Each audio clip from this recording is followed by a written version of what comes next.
Урматтуу көрүүчүлөр, мурунку сабагыбызда биз рыноктук баа жөнүндө айта кеттик. Рыноктук баанын кандай пайдалары болор экенин, рыноктук баада алуучу дагы, сатуучу дагы ыраазы болуп, кандайдыр бир деңгээлде өздөрүнө пайда көрөр экенин биз көрсөтүп өттүк. Албетте дагы бир кайталай турган нерсе болсок, бул рынокто эч нерсе бекер эмес дегенин айткыбыз келет. Себеби макал бар. Орустар айтмакчы, бекер быштак бир гана капканда болот экен. Ал эми рыноктук шартта ар бир нерсенин өзүнүн баасы болот. Мисал катары айта кетсем, мен бир концерт уюштурулган, концертке бардык, бирок концерт бекер экен. Концерттен эч кандай акча албайт экен, бул бекер экен. Бирок бул бекер болгон үчүн ошол залдын ичи адам толуп ашып батпай, жер калган эмес. Кээ бир адамдар жыгылып аткан, жаш балдар ыйлап аткан, уюштуруучулар кыйналып аткан, себеби зал толуп ашып кеткен. Ошо отурган адамдар дагы өзүнө ылайык сезип жакшы концертти көрө алган жок, себеби адамдын саны өтө көп болуп кетти эле. Адам саны көп болгон үчүн уюштуруучулар дагы кыйналды, концерт каалагандай өтпөй калды десек болот. Себеби эмнеге? Бул бекер болгон үчүн. Бекер болсо, аны концертти баалаган дагы адам барат, баалабаган дагы адам барат. Себеби бул жерде бир гана баа чечип койду. Баа бекер болуп калды сыяктуу. Ал эми баа кандайдыр бир билет баа койгонубузда кымбат болсо деле, ошо жетиштүү болгонубузда, кийинки жылы ошол концертке барганыбызда аны уюштуруучулар өзгөртүп баа коюп койгон. Баа коюп койгондо ошол бааны төлөй алган адамдар гана кирген, төлөбөгөндөр, бекер кирем дегендер кирген эмес. Зал толуп, ошол проблема чечилди десек болот. Ал эмне үчүн андай болду? Себеби рыноктук бааны койгонубузда рыноктук бааны төлөй алгандар кирди, төлөбөгөндөр кирди.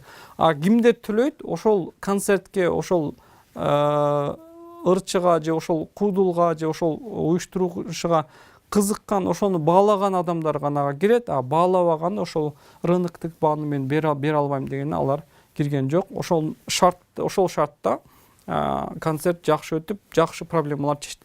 Демек, бул жерде дагы рыноктук баа өзүңөр көргөндөй проблеманы чечип койду десек болот. Ошондой эле Адам Смиттин көрүнбөгөн колу кандайдыр бир деңгээлде рыноктук баа менен маселени чечип койду десек болот. Бул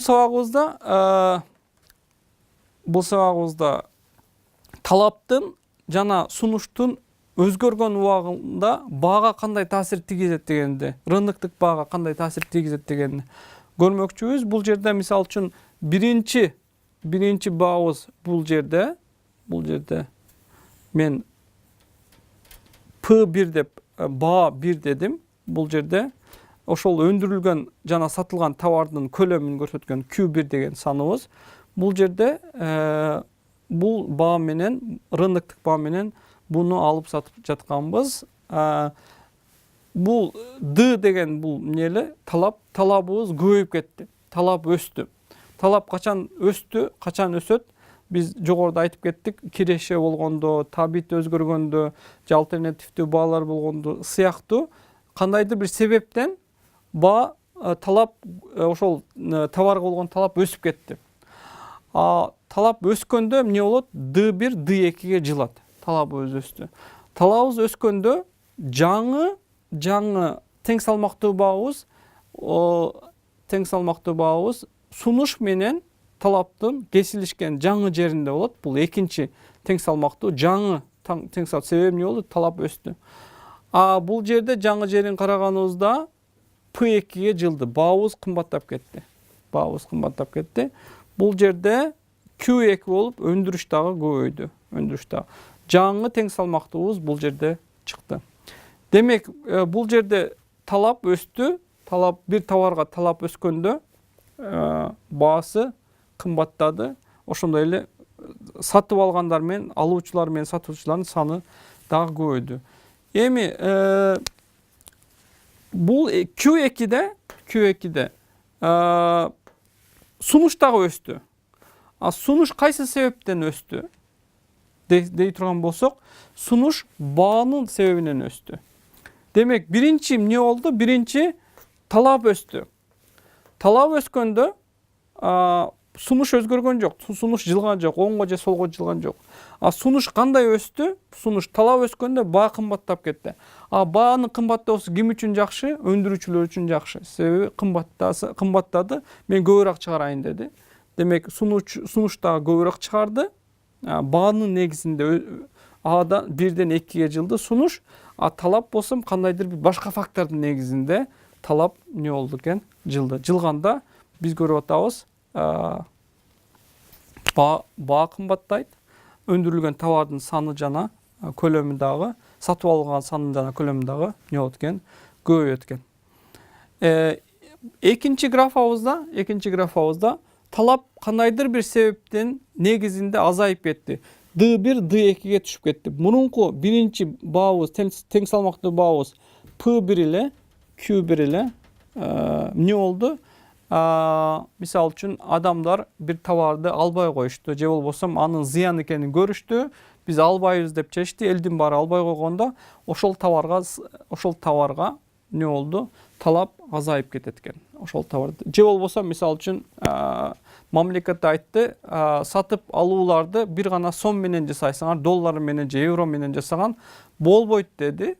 Бул закон чыкты, закон бар өзү Кыргызстанда. Эмне болот? Бул закон долларга болгон талапты азайтат. Себеби элдер сом гана колдонуп калат. Долларга болгон талап азайганда эмне болот экен? Доллардын баасы да азаят экен. Демек, мурун P1 болсо P2ге азаят экен. Ошондой эле аны колдонгондордун саны дагы азаят экен. Q2 болуп бул жерде азаят экен. Демек, талап азайганда баа түшөт, өндүрүлгөн саны дагы түшөт экен. Эми бул жерде экинчи маселе, талап азайды. Бирок сунуш эмненин негизинде азайды дегенибизде, сунуштун азаюусу баанын негизинде болду. Талап азайганда баа түшүп кетти. Баа түшкөндө өндүрүүчүлөрдүн кирешеси дагы азайып кетти. Кирешеси азайганда алар аз өндүрө баштады. Демек, Q1, Q2де сатуучулардын саны дагы азайды, себеби баа түшүп кеткендиги үчүн. Кийинки графага келе турган болсок, бул жерде сунуштун өзгөрүүсүн көрүп атабыз. Биринчи S1де бул жерде биздин рыноктук баабыз тең салмактуубуз P1 ушул жерде эле, кийин Q1 бул жерде болчу. Кандайдыр бир себептердин негизинде сунуш көбөйүп кетти. Мисалы үчүн айта кеттик, факторлордон бирөөсү сатуучулардын саны көбөйүп кетти рынокто. Сатуучулардын саны көбөйгөндө эмне болот? Сунуш көбөйөт, товар көбөйөт. Товар көбөйгөндө бир нерсенин саны көп болсо, анын баасы төмөн болот экен. Демек, жаңы курулган, жаңы түзүлгөн баабыз бул биринчи болсо, экинчи тең салмактуулукту карайбыз. Бул жерде D менен талап менен сунуштун кесилишинде P2 болот, бул түшөт. Бул жерден Q2ге Q дагы көбөйөт экен. Демек, экинчи тең салмактуулук бул жерде. Эми кете турган нерсе, сунуш көбөйдү. Сунуш көбөйгөндө баа түштү. Бирок ошол эле убакта биз көрүп атабыз, бул жерде баа түштү. Баа түшкөндө эмне дагы көбөйүп атат? Талап дагы көбөйүп атат. Талап бул жерден Q1ден Q2ге талап дагы өсүп кетти. Талап эмне үчүн өсүп атат? Биз түшүндүк, сунуш өсүп атат, себеби сандар көбөйдү. Талап эмнеге көбөйдү? Талап баа үчүн көбөйдү. Не болду? Баа арзандап кеткен үчүн талап дагы көбөйдү. Q2де сатып алуучу менен алуучунун саны бирдей, тең салмактуу, бирдей. Ошондуктан бир болгон үчүн сатуучунун саны көбөйгөнүнүн себеби саны көбөйдү, талаптын көбөйгөн себеби баа болду. Баа өзгөргөн үчүн биринчи чекиттен экинчи чекитке өсүп кетти. Бул жерде терси, сунуш азайып кеткен убактысы S1 менен D1дин кесилишин караганыбызда бул да биринчи баабыз, биринчи тең салмактуулугубуз P1 деп коеюн, бул жерге Q1 деп коеюн. Эмне болду? Сунуш азайып кетти. Сатып алган сатуучулардын саны азайып кетти. Сатуучулардын саны азайып кетсе эмне болот? Сатуучулардын саны азайып кетсе, рынокто товардын саны азайып кетет. А рынокто товардын саны азайып кетсе, анын баасы кымбаттайт. Демек, S1 S2-ге жылганда бул жерде P2 болуп не болот экен? Көбөйөт экен. Бул жерде Q2 болуп азаят экен. Демек, сатуучулардын саны азайды. Саны азайганда ал товардын рынокто болгон баасы көтөрүлдү. Ал эми талап эмне үчүн азайды? Талап бул 1-ден 2-ге жылды. Талаптын азаюусу баанын негизинде болду. Эмне дегенде, талап сунуш азайып кеткенде баа кымбаттап кетти. Баа кымбаттап кеткенде сатып алуучулардын саны дагы, талаптардын дагы саны азайып кетти. Азайып кеткендиги үчүн Q1-ден Q2. Q2-де кайра эле сатып алуучулар менен сатуучулардын саны бирдей эле. Сатуучулардын себеби саны азайган үчүн азайды. Ал эми талаптын азайганынын себеби баа кымбат болгон үчүн талап эмне болду? Азайып кетти. Кайра тең салмактуулук ушундай өзгөрүп кетет. Демек, рынокто талаптын азайышы же көбөйүшү же болбосо сунуштун азайышы же көбөйүшүнүн натыйжасында бааларыбыз өзгөрүп турат экен. Бааларыбыз кымбаттайт же арзандайт. Демек, ар бир экономикалык кубулуштун, экономикалык бир